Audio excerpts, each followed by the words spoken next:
Well, hello there folks, this is Liage and welcome to a Monster Hunter Rise playstyle guide. In this series we will be exploring unique and interesting ways to play each of the game's 14 different weapon types. In each video I will be covering a specific build or playstyle for a given weapon that may just make it feel completely different. Whether you've played the weapon for 100 hours or are picking it up for the first time, you might just discover a cool new way to play. As a disclaimer, these videos will not be full weapon tutorials. I will be going over a few key techniques and combos relating to the particular playstyle, but to learn about everything a weapon has to offer, there are already some great tutorials out there. I am also not claiming that any of these playstyles will be the most efficient ways to play, but I have the hope that they will provide a fun change of pace for your hunts. So with all that out of the way, let's go ahead and get started. Alright, in this guide I would like to talk about the light bowgun. Now I've gotta say, for this weapon I had a bit of trouble coming up with a playstyle that was worth making a video on. You see, when it comes to the light bowgun, there are already some ridiculously powerful builds that have likely been well documented. For these videos, I don't necessarily only want to cover meta builds, but instead introduce some more loose builds and techniques that will change up the way a weapon can be played. However, with so many powerful builds for the light bowgun already existing, I also don't want to cover a playstyle that pales in comparison to them. So because I don't necessarily have a meta build to show off for this video, I will instead be going over a more general setup for the weapon that could then be adapted to multiple different builds. I will show off this setup with one build, but some of the things I will show should be transferable to other builds. With all that said, the theme for this playstyle is trying to get as much damage as possible out of the light bowgun's Wyvernblast special ammo. As you may know, the Wyvernblast is a special attack that can be performed by any light bowgun regardless of ammo types. Now, as hard as you may try, you cannot make the Wyvernblast your only means of damage, unless you're fine with your hunts taking the full 50 minutes. That being said, we can still get quite a lot of power out of these Wyvernblasts, so let's jump into a build I made for them. Starting with our weapon, we have the Anjanath light bowgun. The reason for our choice here is pure damage. As it turns out, the power of Wyvernblast shots scales with your attack power, so the more powerful the bowgun you choose, the better. The Anjanath bowgun also gives us a fun ammo selection to work with as well, which we will get to later. Okay, now for our armor skills. At the top of the list we can of course see lots of attack boost, which will also increase the power of our blasts. The most important skill we want to look at, however, is the special ammo boost skill. This skill is a 20% boost to the power of Bowgun's special ammo, and that is exactly what our Wyvernblasts happen to be. Now for skills that only concern our Wyvernblasts, there is one more skill that is worth talking about. This is the focus skill. Okay, so you might be wondering, what is that skill doing there? We don't have any kind of charge attacks. However, if we read the skill description, it also mentions improving gauge fill rates, and do you know what gauge the light bowgun has? The Wyvernblasts. Let's do a test here. After planting a Wyvernblast, we need to wait a while for the icon to refill. If we time this, we can see that it will refill after about a minute of waiting.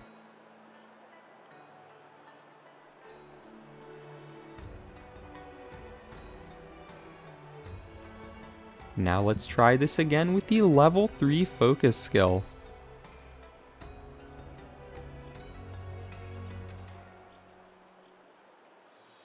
After timing this, we can actually see that our Wyvernblast has refilled after 50 seconds instead.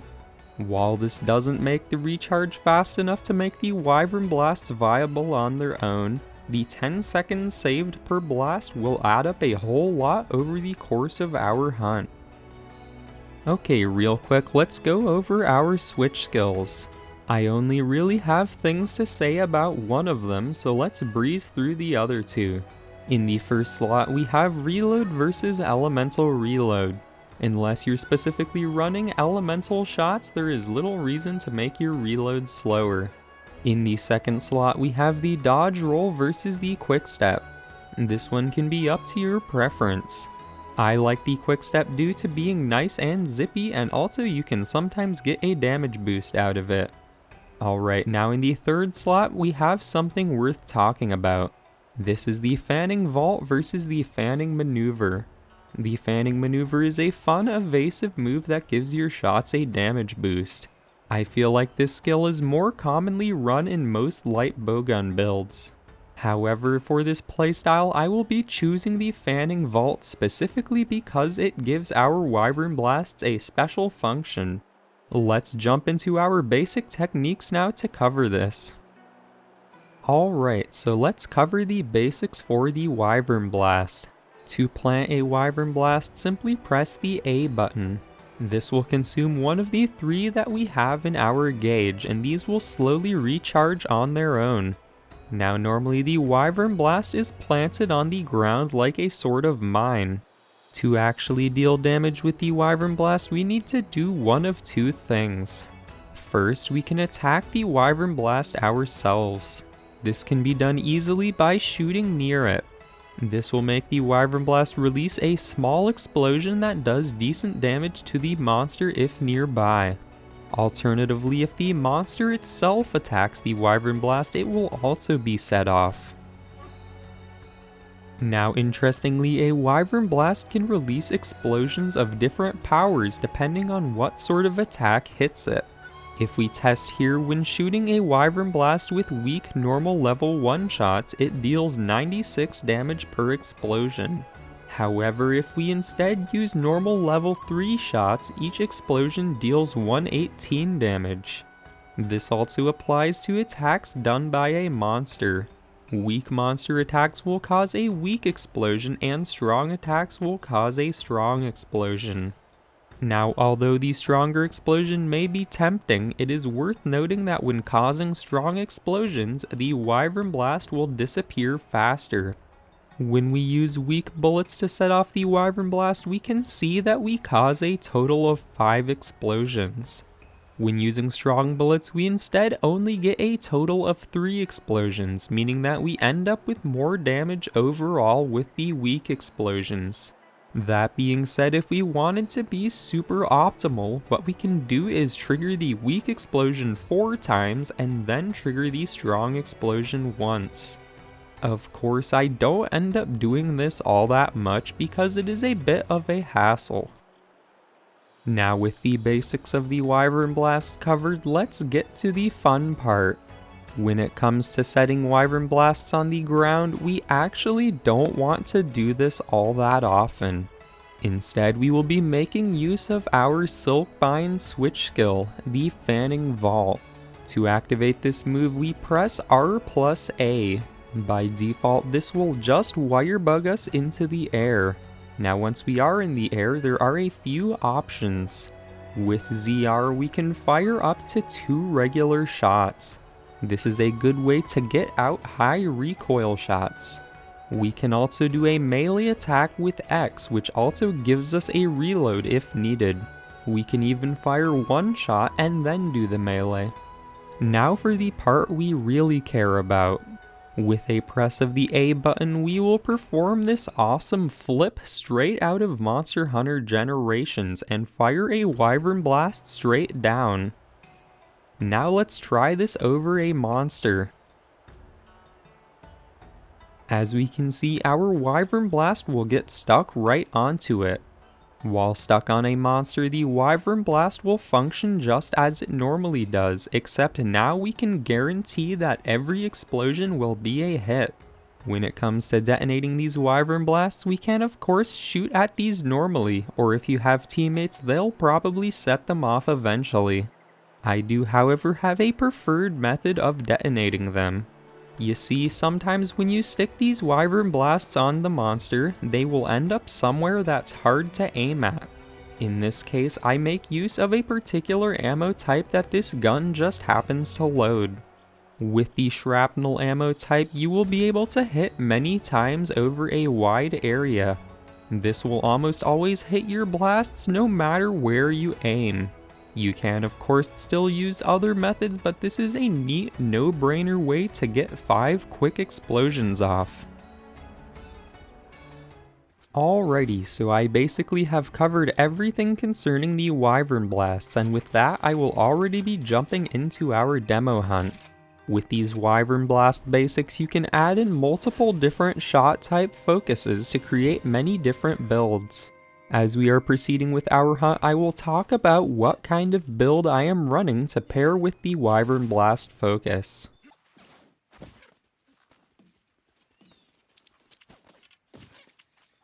Let's get started by sticking one of these guys onto Rathian here. It's kinda funny that this doesn't actually aggro her. And now we will begin to detonate our blast. For each one of these, I will go for 5 shrapnel shots to do the detonating. As mentioned before, we could be more optimal by mixing in a more powerful shot for a big blast, but that is more effort. Now here is a cool perk of this playstyle. We already have a Wyvern ride ready. As it turns out, each one of our Wyvernblast detonations is considered to be dealing Wyvern ride damage because it was fired from a Silkbind move. Alright, now to bring out another ammo type. With the ramp up skill for this gun, I am able to load some cluster bombs, which gives us a great way to deal some quick burst damage. I even brought some materials to make more of these so I can fire some more later. And now we will bring out the other focus of the build that I am running, sticky shots. The Anjanath Bowgun can load a good variety of these, so I decided to run some artillery in this build to capitalize on them. We will use these sticky shots to get us some KOs while we aren't using our Wyvernblasts. With a focus on sticky shots, this would be a pretty good support set to bring into multiplayer hunts, providing your team with lots of KOs and potentially multiple Wyvern rides from the blasts. Alternatively, to focus more on damage, you could just as easily build for a pure damage shot type. Personally, I just love the combination of Wyvernblast, sticky shots, and cluster bombs because explosions. You know, this is one of the few times where I'm not annoyed by an interruption because this is just buying time to recharge my Wyvernblasts.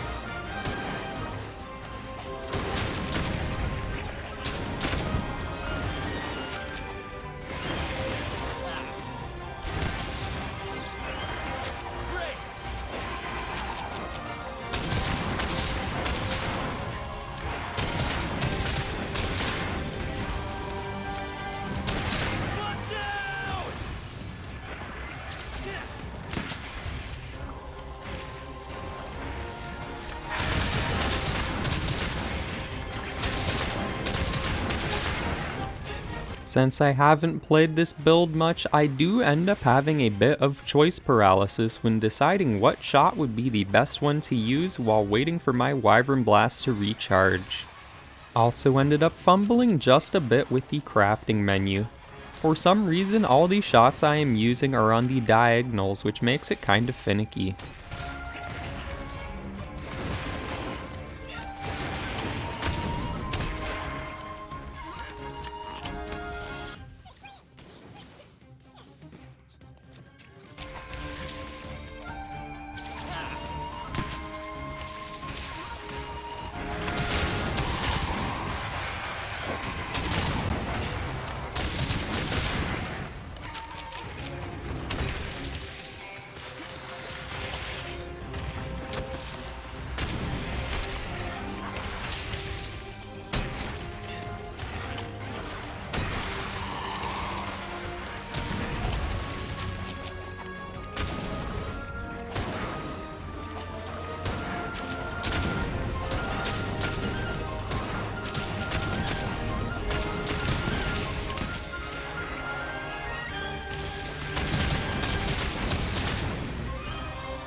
An important thing for building around this playstyle is to make sure you have a solid damage option that is not your Wyvernblasts.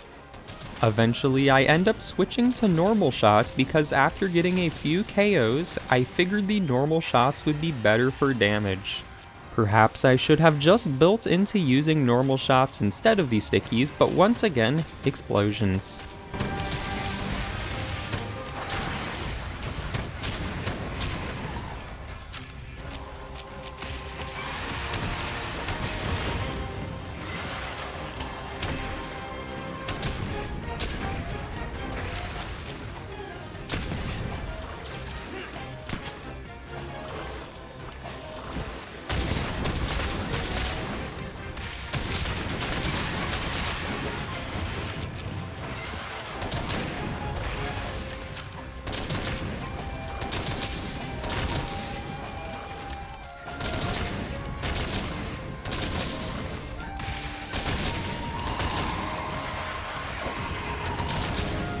Ended up using my other Silkbind here just cause I was throwing out whatever I had.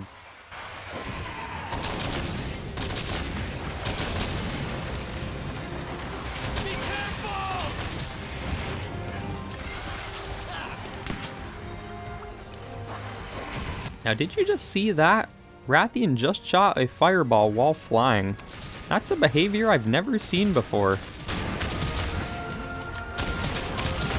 So we do in fact end up getting a second Wyvern ride here, which is quite rare.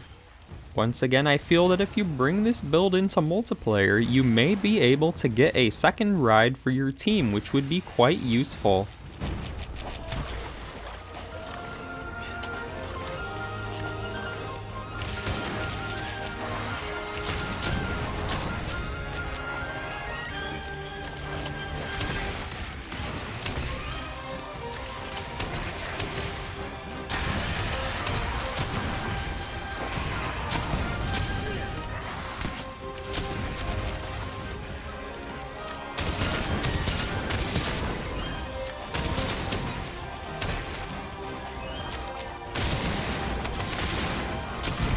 And after firing a bunch of random bullets out by accident, we have finished the hunt. Alright, as we could see, we were able to get quite a bit of value out of our Wyvernblasts, but it was also important to have other damage sources. I hope this video helped for giving some ideas on what could be possible with this setup. For now, that'll do it for this guide, so thank you very much for watching. While I'm here, I would also like to take a brief moment to plug my Discord server. If you check out the description in any of my videos, you can find an invite link to join it. Right now, the server is pretty small, but I hope to make it a place where people can talk about my content, as well as just hang out in general.